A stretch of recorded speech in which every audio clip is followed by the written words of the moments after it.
Welcome to Surigao del Norte, Mindanao. Ito ang aking kauna-unahang biyahe sa katimugang parte ng Pilipinas. Samahan niyo ako sa aking bagong episode dito sa Siargao Island.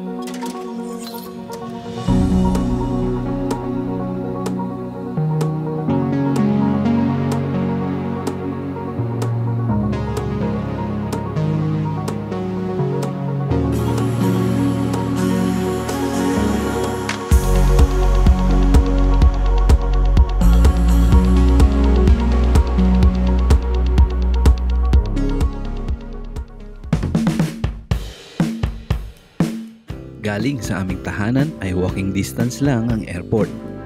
At from Manila ay abot ng 2.5 oras ang biyahe pa Siargao Island. Masakit sa puwet pero okay lang yan. Libre naman ang ating biyahe back and forth ng Cebu Pacific. Kasama ko nga pala ang aking kapatid na si Bench at ang kaibigan niyang si Troy. Finally. Thank you. Thank you po. Yeah man. Touchdown Siargao. Touchdown Mindanao. Hello. Siargao Domestic Airport.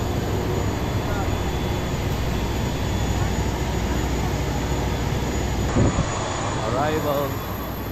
Hello. Welcome to Siargao. Ay. Sorry. Bago tayo mag-exit ay may babayaran tayong environmental fee na 20 pesos. Dire-diretso ako sa labas, may babayaran pala tayo na environmental fee. So yun, bago magbabayad muna siya ng environmental fee. Yeah. 60 no? 60? 60? Because you're environmentalist.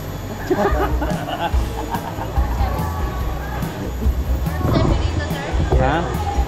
Oh, first time ko sa Mindanao. Mindanao. First time ko sa Mindanao. Si ate, hi. Thank you, ate. Pagka-exit ay hinanap ko na ang motorcycle rental na aking kinontak isang araw bago ang biyahe ko. Honda Click na rin ang aking nirentahan para gamay ko na ang motor dahil ito ang aking magiging transpo service sa buong isla. Ang pangalan niyo, sir? Ian, sir. Ian, thank you, sir. Thank you sir. sa pagkasikaso. Ingat. Enjoy lang, Siargao, sir. So yun guys, dito tayo sa highway na Siargao, no? Natin, nakuha ng motor. Honda Click. Bago pa to version 3. So, chine-check ko lang. Kasi ano, 7K pa lang ang tinakbo.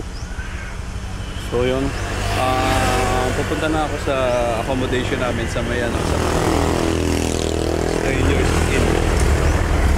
Ayan. Takbo na tayo dun sa may Strangers Inn.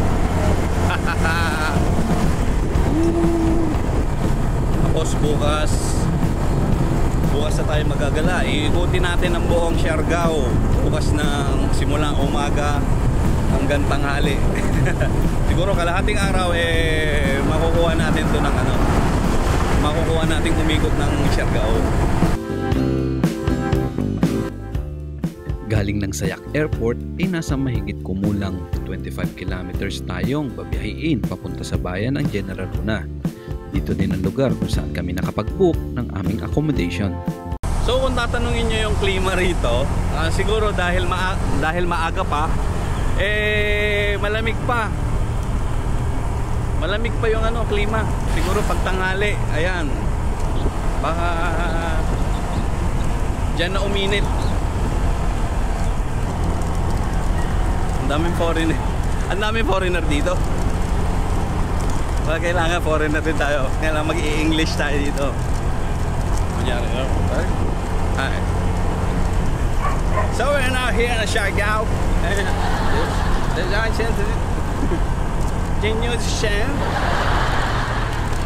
Daanan na yan. Kikita nyo yan. Oh my God. Malawak.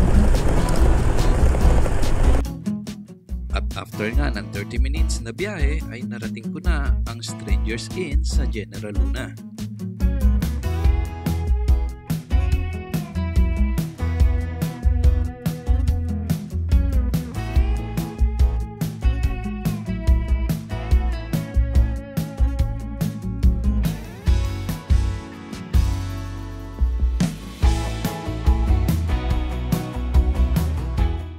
So ito ang problema pag maaga kayo ng punta rito.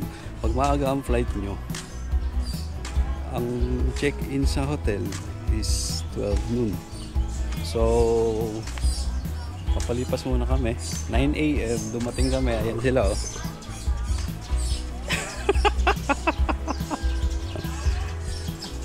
Ayan. Pag maaga kayo nag-flight, dadampunin kayo sa damuhan. Ang check-in 12. Ilang oras pa. Ayan, dito muna tayo mag-relax. Dito kami sa may birthday yan. Sige lang, birthday ni ate. May pakain si ate. Birthday ate. Pansit na ate. Ano ba to? Uy, pugita to. Pugita yun din, no? Pugita? Octopus? Ay, ano ba yun? Hindi, ayun sa taas. Hindi po. Ay, hindi. Pusit lang.